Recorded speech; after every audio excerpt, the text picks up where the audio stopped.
taong ang sugat ng kanyang puso ay inilapit sa Diyos, ang sabi ng verse 2, ang mga taong yan laging may pag-asa. Laging may pag-asa. Ang ikaapat na bagay, mga kapatid, obey what the Word of God tells you to do. Sundin mo ang salita ng Diyos na kanyang gamot, na kanyang ipananlulunas. At ano po ang salita ng Diyos? Forgive and let the past go. Amen. Balikan natin ang usapin ni Hosea. Hosea chapter 3 verse 1. At sinabi sa akin ni Yahweh, pumayo kang muli at patuloy mong ibigin ang iyong taksil na asawa, bagamat siya'y nakikipag-ibigan sa iba. Sapagkat mahal pa rin ni Yahweh ang Israel kahit na bumaling sila sa ibang Diyos at nawiling magdala ng mga handog na tiniyungkukas kay Baal. Kaya't binili ko siya na mahalagang 15 pirasong pilak at 6 na kabang cebada. Isipin mo ito, mga kapatid. Ikaw, kung nagbabalik ang mister mo sa iyo, kaya mo siyang tubusin sa kabit niya?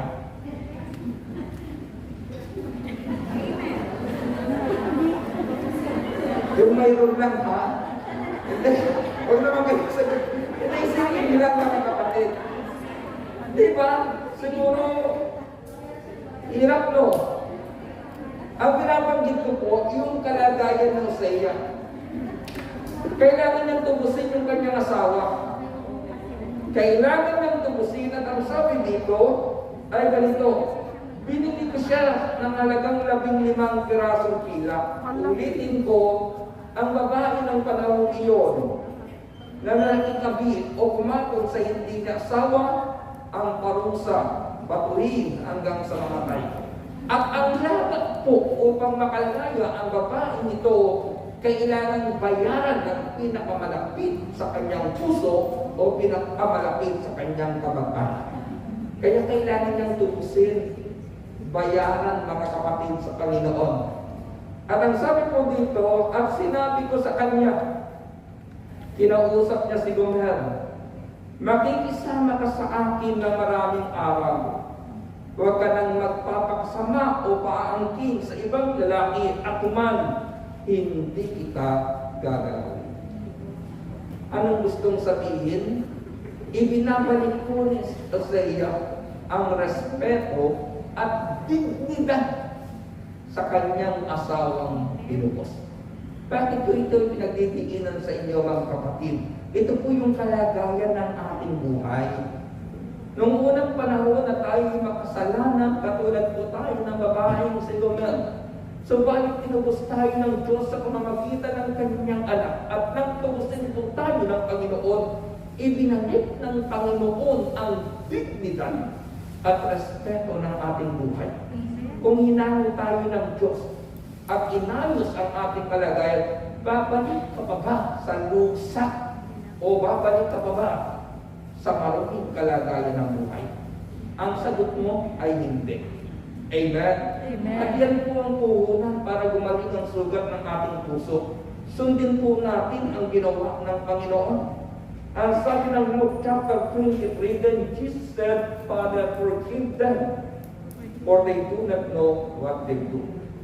Ano yung ikaapat? Sundin po natin ang salita ng Diyos at ang sabi ng Panginoon. Samantalang si Jesus ay nakabayubay sa krus, nagbigay siya ng mabuting halimbawa upang gumaling ang sugat ng ating puso. Ang sabi ng Biblia, Ama, patawarin mo po sila, hindi nila alam ang kanilang ginagawa. Ang isang paraan, mga kapatid, upang gumaling ang sugat ng puso mo, magpatawad ka. Amen. Amen. Magpatawad ka, forgive, and let the past go. Anong ibig kong sabihin ng salitang forgive, mga kapatid? Ito lang yan, ha? Hindi kailangan malimutan mo ang ginawa niya. Kailangan gumaling ang puso mo. Amen. Hindi po yung salitang forgive and forget. Kasi hindi mangyayari yan. Hindi ka makalilimot kasi maalala mo iyan. Pero ang importante, kahit maalala mo, let the past go. Hindi ka na alipin ng nakalipas na panahon.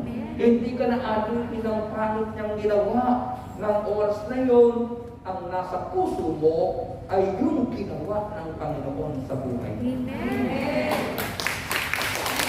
Alam mo ang bakit mga kapatid? Kung hindi tayo pinatawad ng Panginoon at nilimot ang ating kasalanan, kapag humingi pa tayo sa Kanya, ma-answer prayer tayo. Hindi. Kaya nga inilalapat po ng Panginoon sa puso natin yung pagpapatawad na galing sa Kanya. Tingnan niyo po mga kapatid. Ito isa ito para ma-fix ang ating puso. Sabi ng Matthew chapter 5 verse 43 hanggang 44.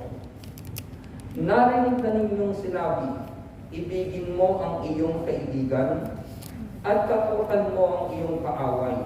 Ngunit ito naman ang sabi ko, ibigin ninyo ang inyong mga kaaway at idalangin ninyo ang mga umubusig sa inyo. Amen. Tignan muna natin ito mga kapatid. Ibigin ninyo ang inyong mga kaaway. Hindi ka man nakikipag-away pero minsan maraming umaaway sa iyo. Paano iibigin ang mga taong ito na umaaway sa iyo? Imposible ba? Hindi. Bakit? Uutusan ba tayo ng Panginoon ng kanyang salita kung hindi natin magagawa ito sa ating buhay? Ano ang ibig kong sabihin ng ibigin ng kaaway? Una, respect your enemy's privacy. Respect your enemy's privacy. Igalang mo yung pribadong buhay ng iyong kaaway.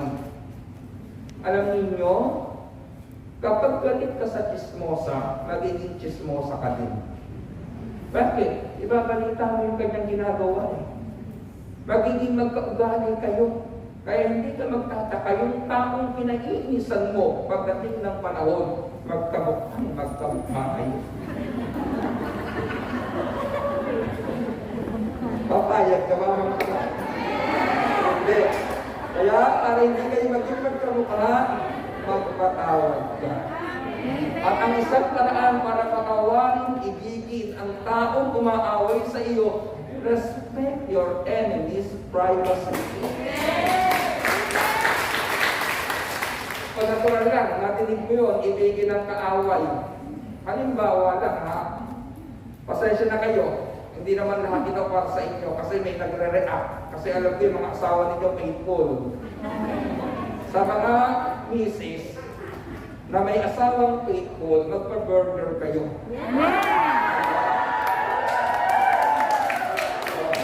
Pero kung sa mga asawa naman na minsan nag-taksil ang iyong mister at naaalala mo yung kapit niya, ano ang gagawin mo? Dahil gusto mong masunod, literally, yung sinabi ng Panginoon, ibigin yung kaaway, mag-focus ka sa account mo. Sa kapit ng aking mister, I love you 3 times a day.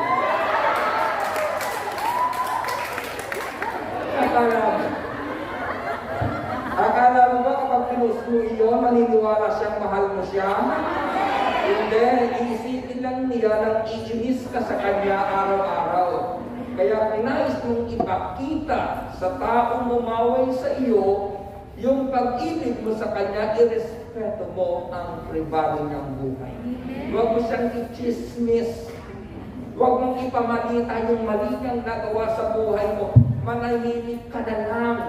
Huwag ka nang gumawa ng usapin tungkol sa inyo. Yun pong unang paraan upang maibig mo ang iyong tao. Ang dalawang paraan mga kapatid, huwag ka nang mag-isip ng ikasasama niya. Huwag mo nang isipin sa isipan mo ang ikasasama niya at ang ikatlo, huwag ka lang gumawa ng hakbang ng ikasasama niya. Yun po ang simpleng paraan para maibig mo ang iyong kaaway at mag-move on ka, magpatuloy ka. Kaya nga, forgive and let the past go. Ang ibig sabihin niyan mga kapatid ay ganito. Hindi kailangang malimutan mo ang ginawa niya. Kailangan gumaling ang puso mo. The memories still remain, but the pain has gone. Amen. Ramdam? Amen.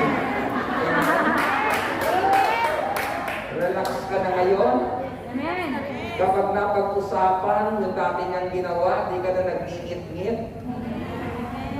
Hindi mo sinasabi mga kapatid, pag napag-usapan mo, pait. Buti na lang, iniwan ako ng hugas na yan. Diba? Alam mo kasi ganito buhay eh. Kapag hindi ka naka-move on mga kapatid, hindi ka nagmahal sa taong umaaway sa'yo, lugi ka. Kung hindi ka nagpatawad, lugi ka. Bakit? Pag hindi ka nagpatawad, pamumugaran ka ng maraming sakit. Kuhain yung Tagalog ko. Amen. Pag hindi ka nagpatawad, pamumugaran ka ng maraming sakit. Lugi ka. Nagsasaya na sila, nagwawala ka pa. Nag-i-enjoy na sila, tulala ka pa. Sila na ang nagloko, sila pa ang masaya. Lugi ka. Kaya, magpatawad ka. Amen.